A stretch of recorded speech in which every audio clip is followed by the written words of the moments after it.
Bonjour, on est le lundi 7 décembre 2020, avec une météo qui semble froide. On commence à sentir la froideur de la saison. Et donc, c'est-à-dire, bon, on est à 15 jours, environ 15 jours, puisque on est le 7, dans 14-15 jours. C'est les portes de l'hiver qui vont s'entrouvrir, mais on ressent déjà la venue de l'hiver. Qui s'annonce quand même en cette période quand même froide. Hein. On ressent le froid, on ressent les nuits qui commencent à devenir de plus en plus gelées. On a des gelées nocturnes et matinales. Voilà. Et ce matin, on s'est levé avec un banc de brouillard. Et donc, on voit l'apparition de l'arrivée de l'hiver avec sa météo qui est si caractéristique. Voilà, donc d'ailleurs dans certaines régions, il a déjà neigé il y a 2-3 jours d'ici. Voilà, on a annoncé de la neige dans certaines régions et qu'aujourd'hui il y a aussi eu de la neige, mais dans certaines régions et qu'on annonce de la neige en après-midi. En après-midi, on annonce de la neige. Bon, pour certaines régions. Je ne sais pas si dans ma région il va neiger. Voilà, je n'en sais pas plus. Bon, ceci étant dit, ben, il reste à voir. On verra ce qui, on va dire, comme on dit, wait and see. Wait and see, bon, on va attendre et voir. On va patienter, attendre et voir.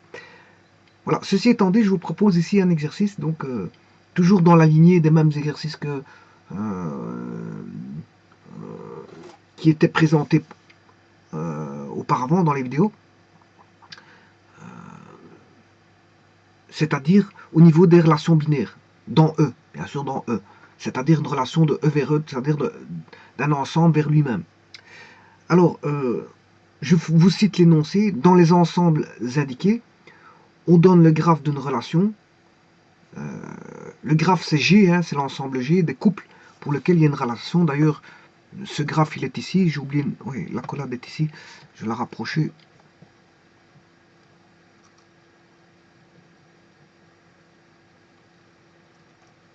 Voilà. Donc, le graphe de la relation, il est là. C'est l'ensemble des couples pour lesquels il y a une correspondance. Donc, on donne le graphe d'une relation. La relation est-elle transitive? Si pas compléter le graphe avec le minimum de couples, attention que ça c'est fondamental. Parce que la réponse doit être unique, puisqu'en fait on demande avec le minimum de couples. Afin que la relation ainsi construite soit transitive. Alors l'ensemble est constitué, là on a l'ensemble en extension. Voici l'ensemble en extension. ABCD.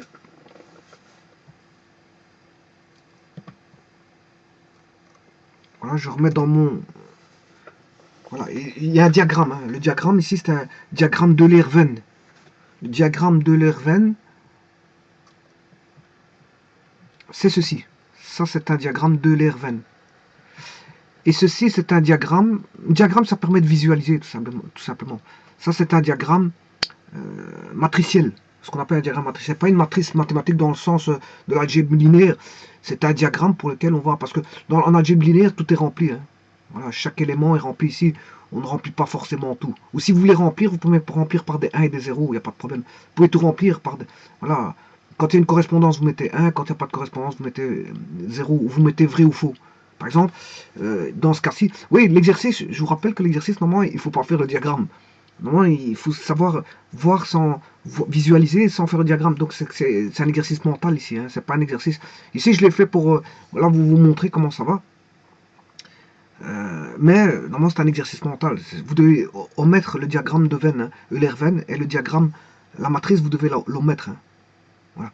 Alors, c'est pour vous montrer que, par exemple, à A, il y a une relation. Je peux dire que, ici, j'ai une relation AA. Je peux appeler ça vrai ou true en anglais. Je dis que la relation est vraie. C'est-à-dire que true, dans le sens, on a A relation A. A relation A.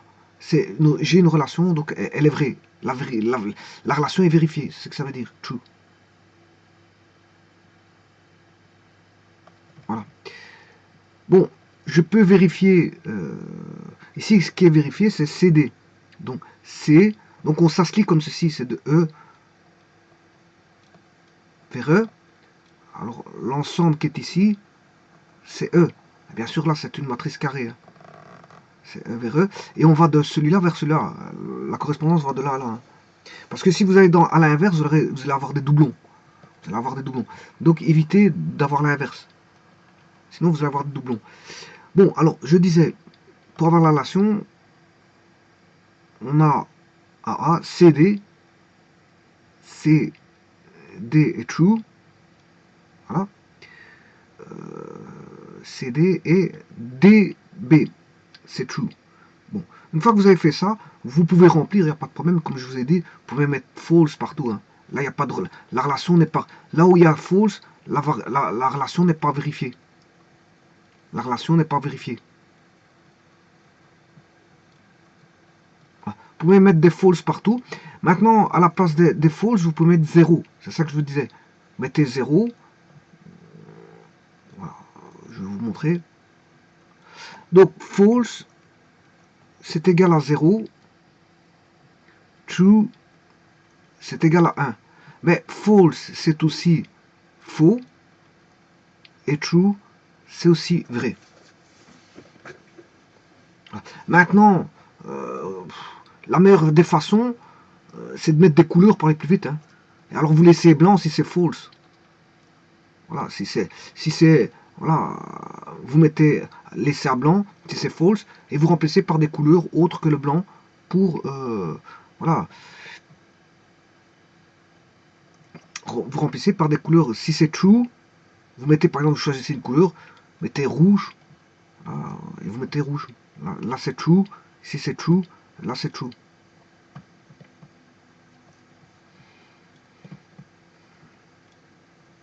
Voilà. Et tout ce qui est false, vous laissez à blanc. Et ça, c'est la relation.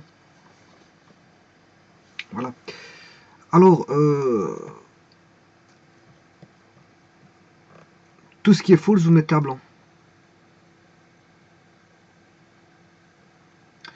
Voilà. Alors, ce qui veut dire que quelque part, elle est remplie indirectement, parce que ce qui est blanc, ouais, ce qui est blanc, c'est considéré comme false. Ce qui est rouge, c'est considéré comme true. Bon, maintenant, je vais faire les relations. Dans le diagramme, normalement, il ne faut pas faire les... Vous ne pouvez pas faire les relations, je vous le dis tout de suite, c'est mental, c'est un exercice mental, vous ne pouvez pas faire les diagrammes. Ni les diagrammes ici qu'on a à la matrice, vous ne pouvez pas la faire, c'est-à-dire le tableau. Ni, il existe aussi d'autres diagrammes. Hein. Il existe des diagrammes de Carroll, diagrammes de... Voilà, diagrammes par flèche, diagrammes sagittaux par flèche. Mais ici, c'est un diagramme sagittal parfait, ce que je vais faire, parce que AA a une correspondance sur lui-même. Donc ça, c'est un diagramme sagittal, c'est par flèche. Alors AA, c'est ce qu'on appelle un idem ou un couple identique. Bon, il y a une flèche normalement qui va là. Je dirais même qu'il y a deux sens. Il y a un sens aller, sens retour. Et généralement, pour les couples, on ne met pas le sens. Hein. Voilà, donc, voilà. Enfin, ici, ils vont dans le même sens, je m'excuse. C'est plutôt dans le sens contraire. Voilà. Ça, c'est comme si on avait AA. De A vers A. Et c'est vrai de A vers A. C'est la même chose. On met une boucle. On met une boucle. Voilà, alors maintenant, donc on met pas les flèches, on sait bien que ça va dans les deux sens. Alors, on a une correspondance CD, de C vers D. Voilà. Et on a une correspondance de D vers B. Je vais recommencer complètement moi. C vers D.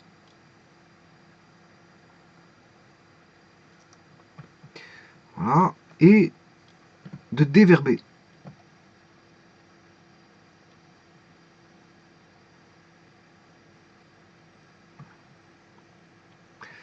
Alors je vais mettre vite les flèches.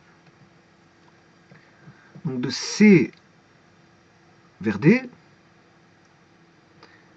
Et de D vers B. Voilà. Alors moi, à propos, pour revenir à ceci, pour en revenir à ceci, j'ai oublié de vous dire que moi je considère true quand c'est comme ceci. Hein. Voilà. Quand on a A, la relation est vérifiée. Par exemple, qu'est-ce qui vérifie la relation? Ben, c'est CD et DB et AA. Donc il y a AA. Voilà. CD est true. Voilà. Et DB est true.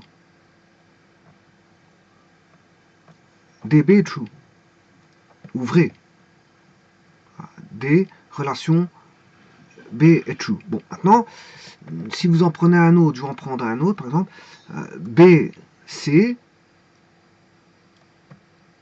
la relation, il n'y a pas de relation, elle ne vérifie pas la relation, donc en fait c'est false. Ou si vous voulez, quand j'indique ceci, ça veut dire que la relation est false. Voilà. Ou alors ce que vous pouvez faire, c'est, vous pouvez indiquer ceci, vous enlevez là, et là à ce moment-là, vous mettez une flèche, et vous mettez que c'est false. B, relation C, égale false. Ça c'est possible aussi. Hein. Vous mettez la relation, à ce moment vous mettez dans la relation égale false. Voilà, ça veut dire que la relation n'est pas vérifiée. Bon, ceci étant dit, voyons voir l'énoncé. Qu'est-ce qu'il vous disait? Donc en fait, avec un minimum de couple, il faut rendre la relation transitive. Tout d'abord, il faut détecter ce qu'on a comme type de relation. Alors, la relation ici, il n'y a pas des boucles partout. Donc, elle est non réflexive. Il n'y a pas des boucles partout, elle est non réflexive. Alors, chaque fois qu'on a un aller, je pense à CD, je pense à DB, ben, il n'y a aucun retour. Le seul retour qu'on a, c'est pour AA. Mais quand, voilà, quand on traite ce qu'on appelle l'antisymétrie, enfin, quand on traite, ici, il y a pas, on a une relation de non-symétrie. Et dans la non-symétrie, ben, la relation peut être soit antisymétrique ou antisymétrique. Or, ici, on a une non-symétrie. Pourquoi? Parce qu'on n'a pas des retours partout. On n'a pas des retours partout. Pour CD, il n'y a pas de retour. Et DB, il n'y a pas de retour. Mais on a un retour en AA, mais dès le moment où on étudie l'antisymétrie, eh bien, on ne se préoccupe pas des boucles. On ne se préoccupe pas des boucles. Il n'y a qu'un cas de figure où on se préoccupe des boucles, c'est quand on a des boucles partout. Voilà, et on n'a pas de départ. Voilà, j'ai déjà expliqué tout ça. Voilà, donc ici, ce qui se passe, elle est, on va dire, antisymétrique. Antisymétrique. Parce que pour DB, je n'ai pas de retour, et pour CD, je n'ai pas de retour, indépendamment des boucles. Voilà. Donc il faut retirer les boucles. Quand vous regardez la relation, c'est la relation sans les boucles. Vous enlevez les boucles. Donc vous regardez la relation, vous étudiez la relation sans les boucles, bien sûr. Les boucles, ce sont les idem. Voilà. Vous enlevez les idem et vous regardez si pour un aller, vous avez un retour. Donc c'est pour ça qu'on définit x différent de y pour l'antisymétrie. Hein. Voilà, on regarde D est différent de B, C est différent de D, et là, quand on a un aller, ben, là, à ce moment-là, il faut qu'il n'y ait pas de retour. Mais alors, aucun retour. Il faut aucun retour. Or, CD, il y a un aller, et il n'y a pas de retour. Il n'y a pas son symétrique, si vous voulez. DB, il y a un aller, mais il n'y a pas de retour. Donc, ils sont tous les deux antisymétriques, indépendamment des boucles, comme je vous ai dit, hein, parce qu'il faut enlever les idem. Et là, à ce moment-là, elle est bien antisymétrique. Même si je faisais ceci, je mettrais un élément A, B, C, D, E, et elle est toujours antisymétrique. Ça ne changerait rien. Voilà. Ce qu'il faut, c'est qu'il ne faut pas de retour. Voilà, il ne faut pas de retour. Voilà. Alors, comment on voit-on que c'est antisymétrique? On le voit dans le tableau. Alors, ici, pourquoi on le voit? Ben, on n'a pas de retour. CD, on n'a pas d'essai. C'est pour ça que je disais l'exercice doit se faire mentalement. Si vous n'avez pas CD, vous n'avez pas d'essai. DB, vous n'avez pas BD. Ben, elle est antisymétrique. On sait le voir grâce au graphe. Il n'y a pas besoin de faire le diagramme.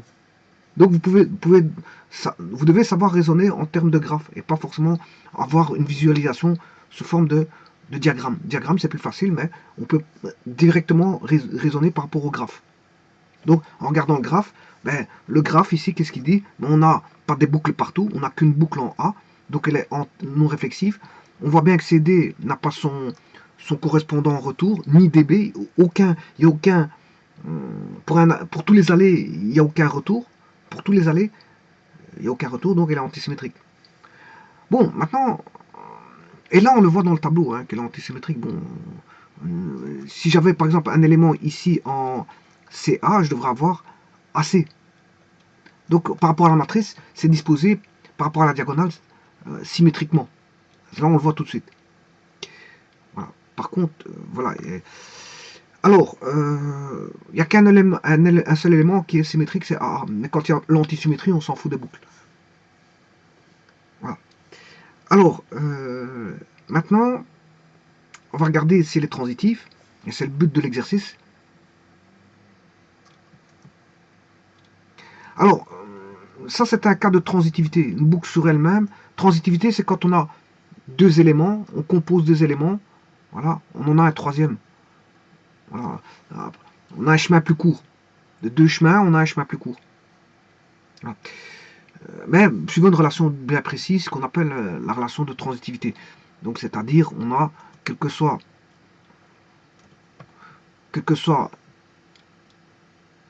x, y, z, appartenant bien sûr à l'ensemble E, hein. Si on a la relation qui est vérifiée x relation y, et attention, ça c'est le connecteur de conjonction, on a un lien, vous voyez, on a un lien y.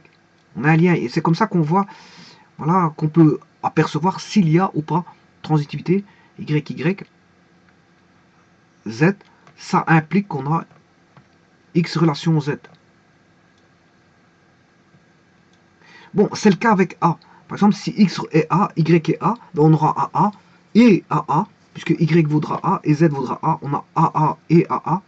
On aura AA, A relation A et A relation A, voilà, entraîne A relation A.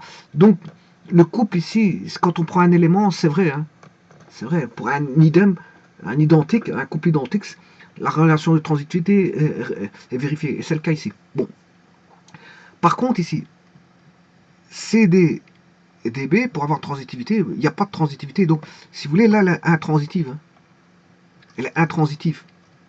Alors, pour avoir transitivité, il faut justement une flèche qui va raccorder, puisqu'on a deux liens qui sont unis, qui est D. Les deux flèches sont unies grâce à l'élément D. Donc, ici, on voit qu'on a CD, DB. Et c'est là qu'on voit qu'il y a une forme soit d'intransitivité qu'on peut rendre transitif. S'il y avait eu CB dans le diagramme, enfin dans le graphe, je m'excuse, dans le graphe, ce serait bon. Donc, si on avait eu CB, et je vais le faire tout de suite maintenant, donc la relation ici elle est intransitive, hein, parce que celui-ci il est intransitif. Donc là, on a parfois de la transitivité, parfois de l'intransitivité. Donc elle est ni transitive ni intransitive, elle est ce qu'on appelle non transitive. Elle est non transitive, elle est ni intransitive ni transitive. On a parfois de la transitivité, c'est le couple idem à A, parfois on n'en a pas. Bon, maintenant je veux le rendre transitif, hein, parce que voilà. Donc ici, moi, ce qui s'est passé, c'est qu'on a débuté, on a une relation ici, voilà, qui est là, et on regarde si c'est transitif. Est-ce que c'est transitif? Non. Donc il faut la rendre transitive. Alors comment la rendre transitive? Eh bien, il suffit de relier CD, de telle manière à avoir, bien sûr, le couple CD qui est composé avec DB pour avoir le couple CB.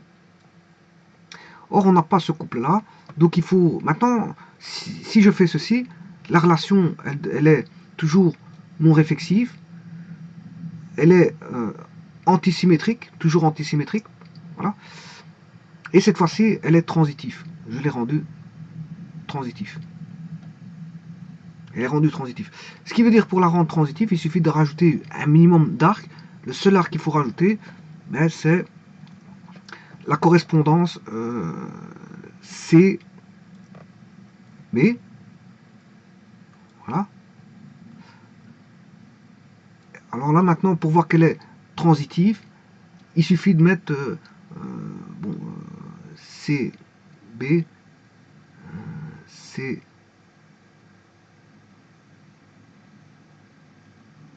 CB, DC.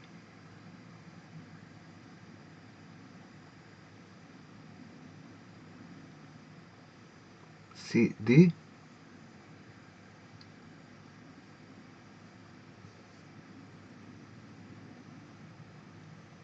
Ici, je me suis trompé. Le true, c'est pas là-bas. Hein, je m'excuse. Le true, c'est... il n'est pas là. Le true, c'est CD, c'est celui-là. Et le true, il est là.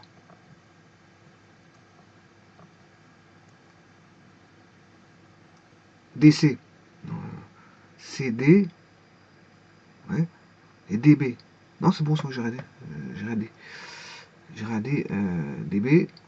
Donc, on a bien DB, on l'a. CD, on l'a. On va avoir CB. Voilà, donc c'est ça. Là, les transitifs.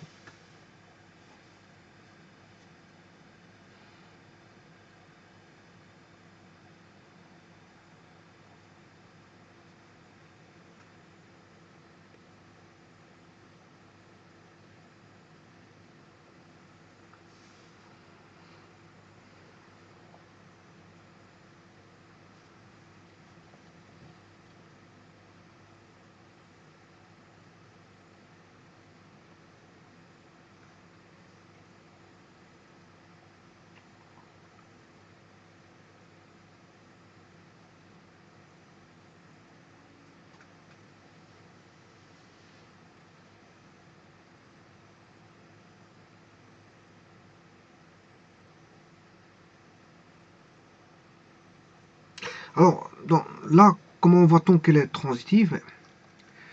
On a C est relié à B et à D. C est relié à D et à B. Alors, on voit bien aussi que D est relié à AB, D est relié à AB. Voilà. Et donc, on a...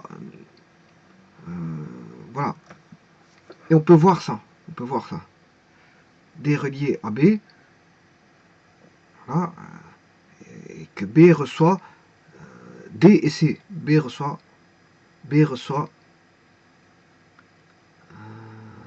C et D. Voilà. Voilà, transitif, il n'y a pas de problème. Donc maintenant, les rendus transitifs et l'exercice est terminé.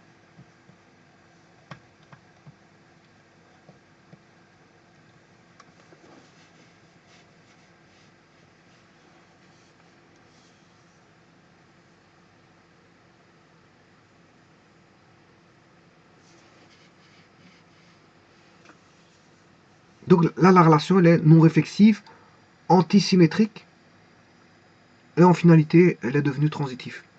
Et donc il faudra rajouter juste CB, donc c'est le minimum. Si on voulait rajouter un arc, c'est l'arc CB. Et dans le graphe, c'est un couple CB. Voilà, voilà, je vous remercie.